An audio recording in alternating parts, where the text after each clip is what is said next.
In this podcast, we interview a lot of leaders who are very accomplished in their own right, in their respective industries. So how can we copy from these leaders? How can we learn to be driven? We work with a lot of distributors and manufacturers and everybody, right? Not just distributors and manufacturers, everybody, you as a person, me as a person, we really want to be driven, not just driven at work, but also driven in our day-to-day lives. I was inspired by a podcast I was into, which is on the science of reading, right? And they were contrasting it with social media reading, which is quick and snippy and that sort of thing, with really deep, immersive reading with a physical book, right?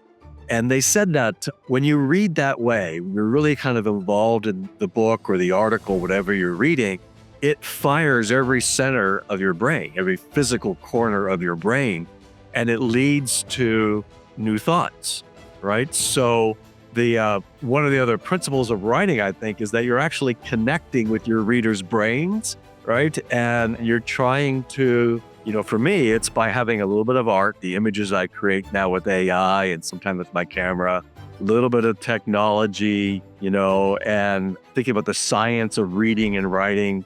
All of that is designed to energize my brain and my reader's brain. What is the purpose of this podcast? Who should listen to these interviews and why? Start with why. Everything starts with why. Now, why are we even doing this podcast? The goal is to learn from each other. We work with a lot of distributors, a lot of manufacturers who are very accomplished in their own right, and they do some great things. How can we learn some of these best practices as a distributor, as a manufacturer, or how do you advance your careers? How can we learn from the best, and how can we learn to improve our careers? And that's why you should listen to this podcast, and that's why you should listen to the Driven episode. So you do a lot of research, like you just talked about. You evaluate a lot of distributors and publish reports on who the top distributors in the country are on different verticals. So on your perspective, because you have looked at the data of a lot of different distributors, what makes a good distributor? Let's say if I want to be on the top of that list, what should I be doing? Yeah, well, as you say, we, across almost 24 verticals, industrial, construction, building materials, we profile each of those verticals in terms of the top 5, 10, or even longer list of the largest, and it's a revenue ranking. So, and I always like to make it clear is, yes, revenue is a scorecard, but there's so many other aspects that really make what a great distribution company looks like. And there's no one flavor really. I think more than anything else, and this actually goes back, I was fortunate enough around 2000 to co-author a book that was published by the National Association of Wholesaler Distributors. And my co-author was Bill McCleve, who is a researcher and consultant in distribution. And we put our heads together and got really interested in identifying what were the characteristics of great distribution companies and it was around differentiation. So we went after and identified very key aspects of what differentiation looked like in all different types of companies. Did a number of case studies, but there's a few key characteristics that emerged. One was great leadership. That was really a key thing. You needed to have essentially the leader of the company and the culture and the team was really motivated and really energized. Another key thing was really around just sort of that flexibility and the culture aspect of being able to not be so, rigid in your day-to-day that you can't really think creatively about what you do and what you do well. Growing up as a kid in elementary, middle, and high school, just like a lot of kids, there were a lot of competitions, and I used to take part in a lot of debating.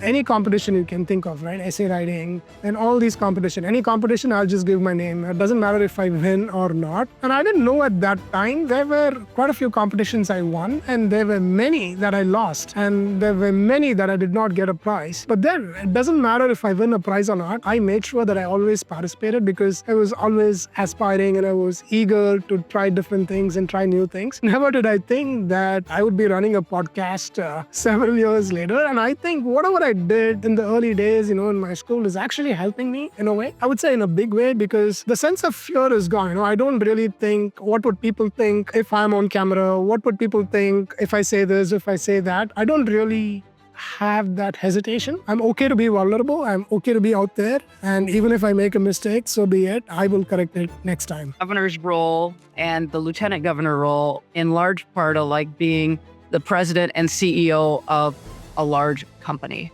So we have very different agencies that we work with, kind of like branches at border states. So to have those different entities work as one and really work as a state, not a siloed agency, that experience in the past with border states has been very helpful. Knowing how to manage a multi-billion-dollar budget is really helpful. Not a lot of people have had experience with multi-billion-dollar budgets. And the state does have a multi-billion-dollar budget, as you can imagine. It really comes back to my roots growing up. I mean, my parents are very humble. They're good to everyone, regardless of where they are at in life.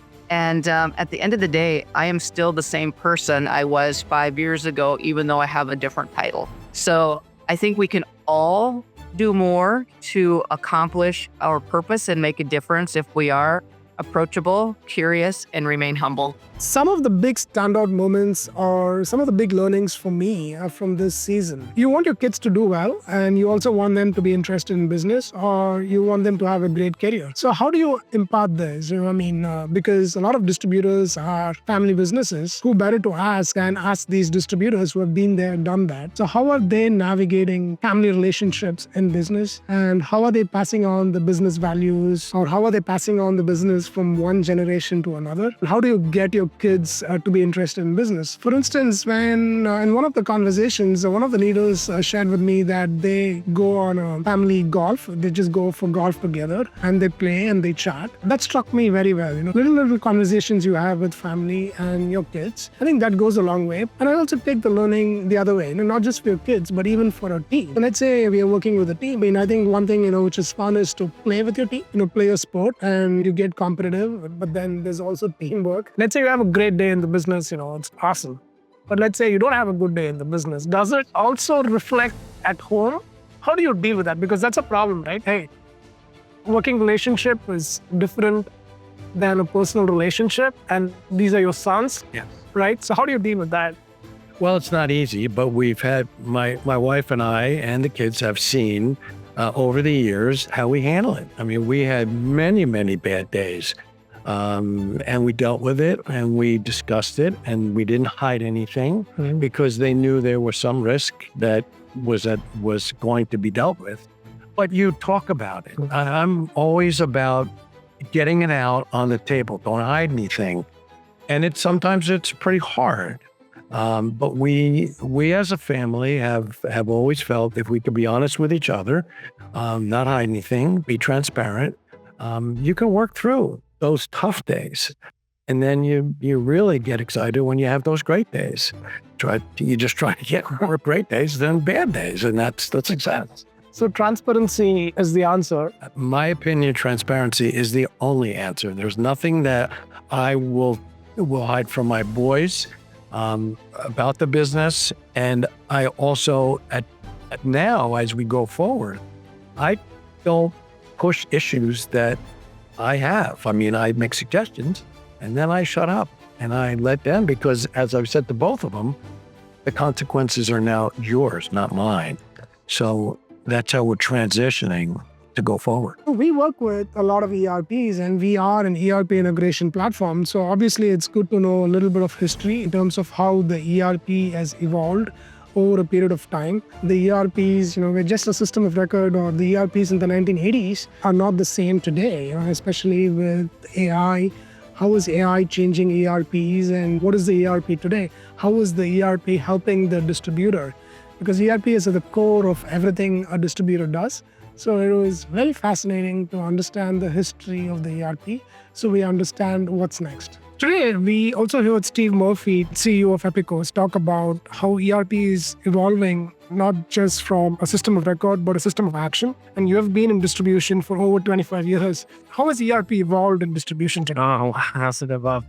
ERP, the first I would say is in the beginning set from a technology perspective, companies like Epicor, we didn't view ourselves as an ERP 25 years ago. We viewed ourselves as a partner, and we viewed ourselves of focusing pretty siloed into distribution. And where it's evolved is evolved from being, to Steve's point, a system of record. It's evolved into a partnership. And what I mean by that is that we need to continue to develop capability. I've used these words previously, but that's easy to consume. Take Apple as an example. Why does everybody love Apple? Because it's easy. I actually have done this. I can give an iPhone to my 90-year-old mother-in-law and she can use it pretty straight away. If I'd sat my 90-year-old mother-in-law into an ERP system, I can almost assure you she can't use it. So where this evolution comes into play is it's simplicity of function, ease of use, and abilities for people to digest capability. They're very simple thoughts, but at its core, within Epicor, it's developing capabilities that are meeting those pillars and allowing, regardless of age, people to consume the ERP, not let the ERP consume you. 25 years ago, those statements couldn't be said. Fast forward to today, we're getting to the point where you could be utilizing product that you're talking to the ERP. You're just not in the ERP. Working with a lot of distributors who do a lot of research because they look at a lot of data, they look at a lot of companies, especially when you run multiple products, on which product do you invest, how do you allocate capital? You always have these questions, and it was great to get some of these questions answered from the leaders who are doing this, who have been there, done that, and who are doing it. Everyone wants to build great products, and everyone wants to build products that customers love. But how do you do that? How do you build great products? And how do you allocate capital for products? Let's say if you're building multiple products and there are a few products you're working on as a company, how do you decide which one to invest and which one to double down? When do you scale down? When do you scale up? These are questions I had. And it was great to get some of these questions answered by people who are building great products, who are talking to customers day in and day out, getting feedback, including that on the product roadmap. These were great learnings. Always making decisions about what to invest in, what to maybe invest a little bit less in, and things maybe that, does it really make sense to have it in the portfolio long term? The way that we think about it at Advantive, I don't sunset products.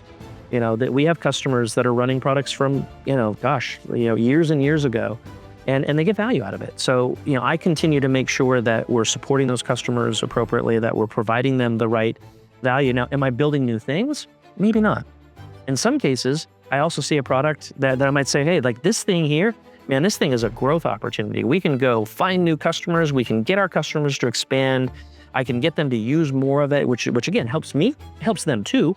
But at the same time, and so those decisions are very specific to the environment that you're in. And I'll tell you, between my experience here at Advantive, Riverbed, SolarWinds, and the companies even before that, every situation was a little bit different, right? What the advice that I would give anybody with a larger portfolio is think about what you have and find the places where you can deliver the most value at the lowest cost.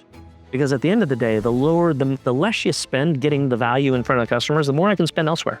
I consider myself very, very lucky, because it's not often that you get to talk to leaders like this on a day in and day out basis. And this podcast is actually a great leverage or a great way for me to interact with some of these leaders and learn from them, learn their secrets on how they are doing their business, so we can apply those secrets to our business, not just ours. I think these secrets are out in the open. I'm very, very thankful to the guests for sharing their know-how on how they are doing things.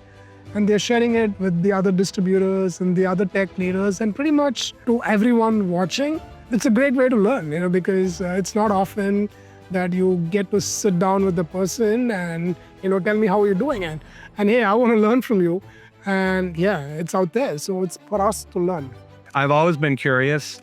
I have a tendency when I see something or hear something that's interesting to me, I really want to understand what's going on. And I just love meeting people with different perspectives and trying to synthesize things. And I also love standing back from things and trying to get a very big picture, whether that's the overall systemic factors that are driving people to make decisions, say within an organization, or looking out to the future, trying to build foresight as to where things might go.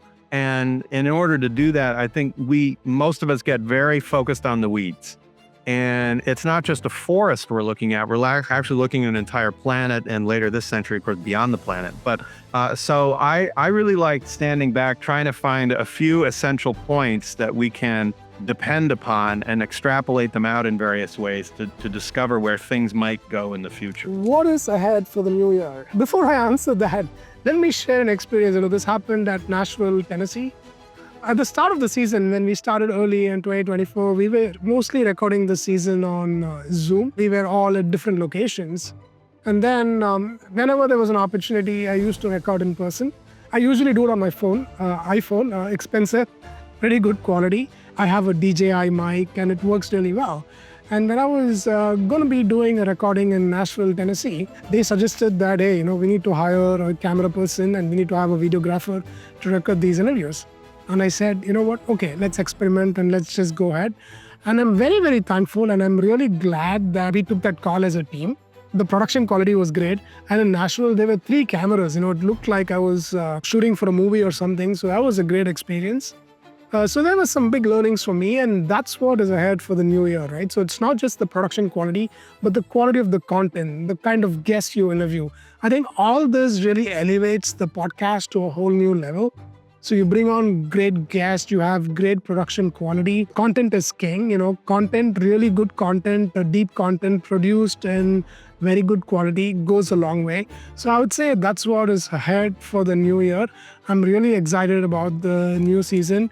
We have a great lineup of guests, great industry leaders, and we also want to make sure we take the extra effort to produce a really, really great quality, and we want to continue to improve the quality of the podcast so it can better serve the community. There's one thing I've learned in my career, and this not just in my career, this dates back to when I was a kid, and my dad was a founder of a software startup in the early 1980s. I learned that you have to hire great people, and then you step back and let them do their job.